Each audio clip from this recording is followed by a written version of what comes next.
స్తుతి సింహాసనాసీనుడా యేసు రాజా దివ్య తేజా. స్తుతి సింహాసనాసీనుడా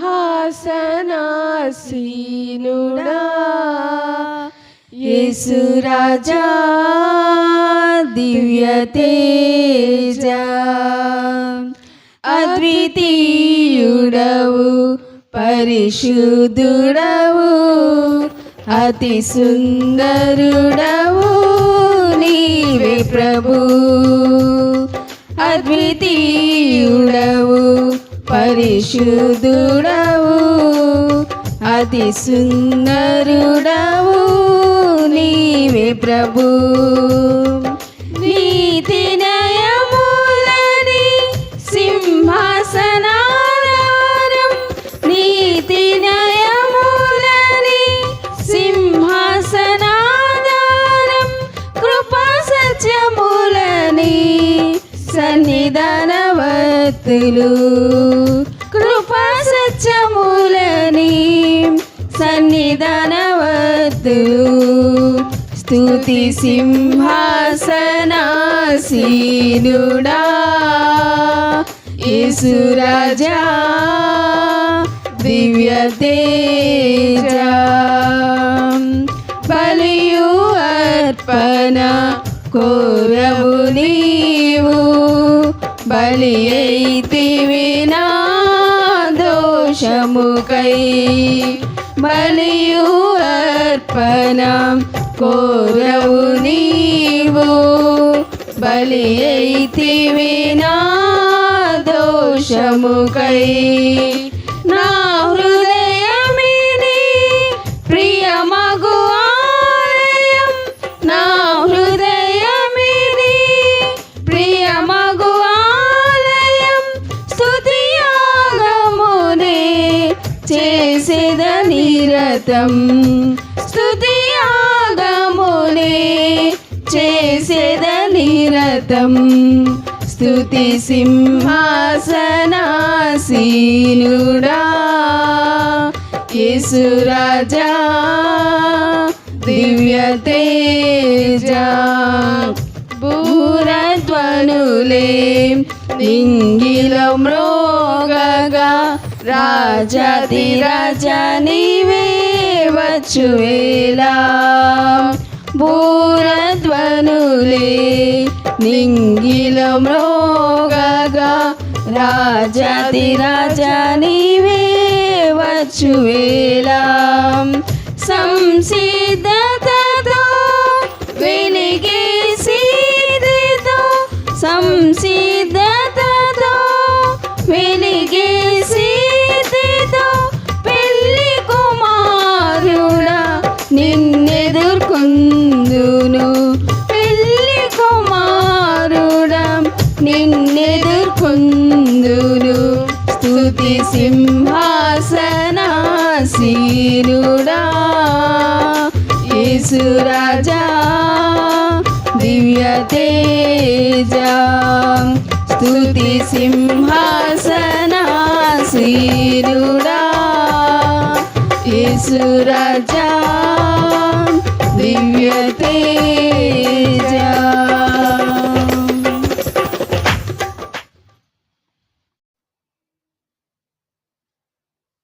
ఆమేన్. హల్లెలూయా. ప్రభువైన యేసుక్రీస్తు వారి మితిలేని కృపతో ఆధ్యాత్మిక వసంత కాలంలో అనుకూల సమయపక్షమున మీరు పొందుకొనుచున్న వర్తమానములు, మీరు బలపడుచున్న పరిస్థితులు, ఆత్మీయ ఫలములు ఫలించుటకు మీరు ఇష్టపడుచున్న విధానమును బట్టి దేవునికి వందనములు. మీకెల్లరికను శుభములు, దీవెన, వెలుగుమయమైన జీవితమును ప్రభు అనుగ్రహించునుగాక. ప్రియులారా, గమనించండి. ఇక ఆధ్యాత్మిక వసంతములో ఈ 19వ దిన సహవాసమునకు మిమ్మల్ని ప్రేమపూర్వకముగా ఆహ్వానించున్న ఈ సహవాసములో ఈ 19వ దినము ప్రభు మనకు అనుగ్రహించిన ఈ కృప, ఈ సంవత్సరం మన అంశము వెలుగు. ఈ వెలుగుమయమైన జీవితాలు మనలో ప్రభు చూడాలని, లోకములో అనేకులను మనం వెలిగించాలని ప్రభు యొక్క ఆశ. లోకమునకు వెలుగై ఉన్న యేసునాథుడి దినమున మనకు యెషయా గ్రంథము 60వ అధ్యాయము మొదటి 3 వచనాల ద్వారా ఈ దినమున మనల్ని బలపరుస్తున్నాడు. యెషయా గ్రంథము 60వ అధ్యాయము 1వ వచనము నుంచి చదువుతున్నాను. నీకు వెలుగు వచ్చి ఉన్నది, లెమ్ము, తేజరిల్లుము, యెహోవా మహిమ నీ మీద ఉదయించును. చూడుము, భూమిని చీకటి కమ్ముచున్నది, కటిక చీకటి జనములను కమ్ముచున్నది. యెహోవా నీ మీద ఉదయించుచున్నాడు, ఆయన మహిమ నీ మీద కనబడుచున్నది. అవునండి, భూమిని కటిక చీకటి అనగా వెలుగుంటేనే కదా చీకటి ఉంటుంది. ఆ చీకటి వెళ్ళాలంటే వెలుగు కావాలి కదా. కనుకనే యేసు ప్రభువారి లోకమునకు వెలుగై ఉన్నాడు. వెలుగై ఉన్న యేసునాథుడు ఈ యొక్క ఆధ్యాత్మిక వసంతములో ఈ 19వ దినమున ఆయన మనతో మాట్లాడుతూ ఆ వెలుగై ఉన్న యేసునాథుని యొక్క రాయభారిగా, ఆయన దూతగా, ఆయన పనివానిగా, ఆయనకి నమ్మకముగా నిన్ను అలర్ట్ చేస్తున్నాడు. దేనికోసమయ్యా లోకమును వెలిగించిందంటే నీకోసమే. యేసు ప్రభు పునరుద్ధానుడైన తర్వాత మత్తయి సువార్త 20వ అధ్యాయము 18, 19, 20 వచనాలు, మత్తయి సువార్త 28వ అధ్యాయము 18, 19, 20 వచనములో పరలోకమందును భూమి మీదను నాకు సర్వాధికారం అనుగ్రహించబడి ఉన్నది.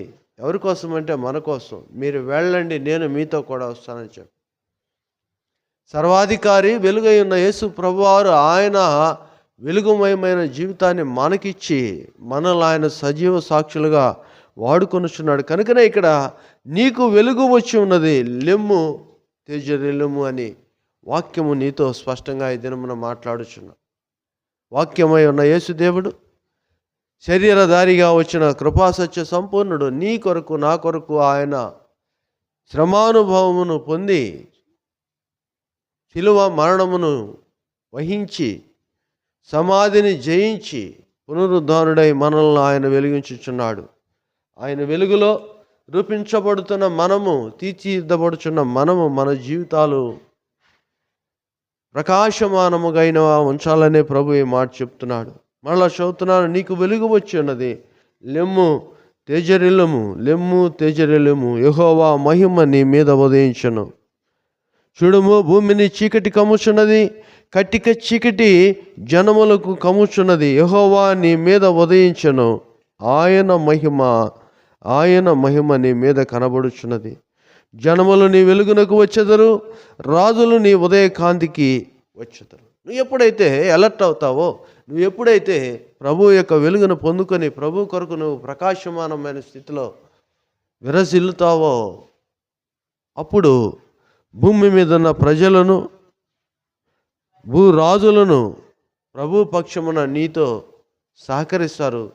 నీవు వారికి వెలుగుగా ఉంటావని వాక్యం స్పష్టంగా సెలవిస్తున్నది. కనుక బీ అలర్ట్. ప్రభువులో నీవు ఉత్తేజించబడాలి, ప్రభువులో నీవు ఆశీర్వదించబడాలి, ప్రభువులో నీవు వెలిగించబడాలి, ప్రభువులో నీవు హెచ్చించబడాలన్న ప్రభు యొక్క ఉద్దేశమును సఫలపరచుకుంటే ఇదే మిక్కిలి అనుకూల సమయం. గమనించండి, ఇదే యెషయా గ్రంథం 50వ అధ్యాయం 10వ వచనాన్ని మనం చూసినట్లయితే, యెషయా గ్రంథం 50వ అధ్యాయం 10వ వచనాన్ని మనం గమనించినట్లయితే, మీలో యెహోవాకు భయపడి ఆయన సేవకుని మాట వినువాడెవడు? వెలుగు లేకయే చీకటిలో నడుచువాడు యెహోవా నామమును ఆశ్రయించి తన దేవుని నమ్ముకొనవలెను. అవునండి, చాలాసార్లు సేవకుని మాటను నిర్లక్ష్య పెట్టడం,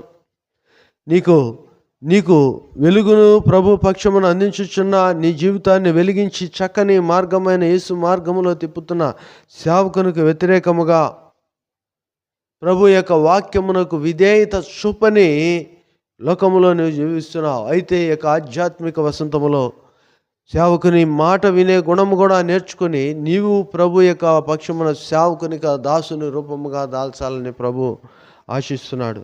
మీలో యెహోవాకు భయపడి ఆయన సేవకుని మాట వినువాడెవడు? ప్రశ్న వేస్తున్నాడండి. నువ్వు ఉన్నావా? విన్నట్టుగా నువ్వు ఆచరిస్తున్నావా?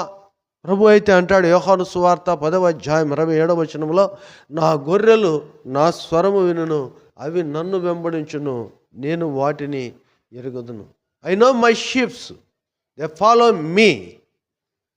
నా గొర్రెలు నా స్వరము వినును. స్వరము వినుట గొప్పతనము కాదు, కానీ స్వరము విన్న గొర్రె ప్రభువుని వెంబడించుటకు సంసిద్ధత వ్యక్త చేయవలసి ఉన్నది.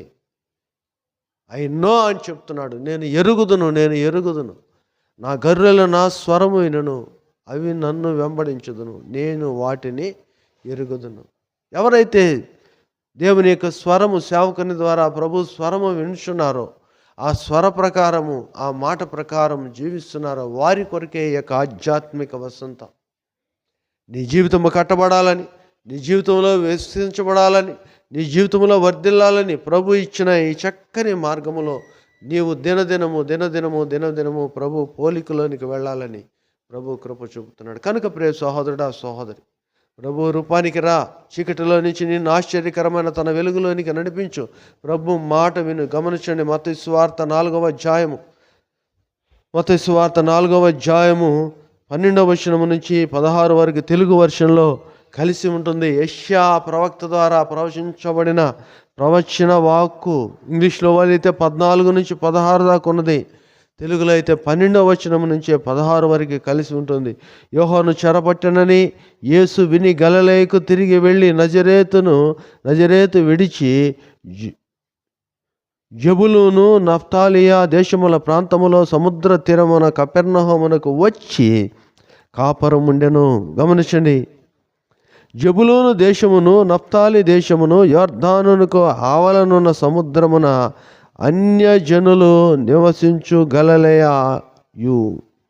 చీకటిలో కూర్చుండియుండు ప్రజలను గొప్ప వెలుగు చూచిరి. చీకటిలో కూర్చున్న ప్రజలు గొప్ప వెలుగు చూచిరి. మరణ ప్రదేశములోను మరణ ఛాయలలోను కూర్చున్న వారికి వెలుగు ఉదయించను. ఎవరికండి? చీకటిలో ఉన్నవారికి, మరణపు ఛాయలలో ఉన్నవారికి వెలుగు ఉదయించును. వెలుగైన యేసు ప్రభువారు ఆ ప్రాంతమునకు వెళ్ళినప్పుడు చెప్పబడిన మాట.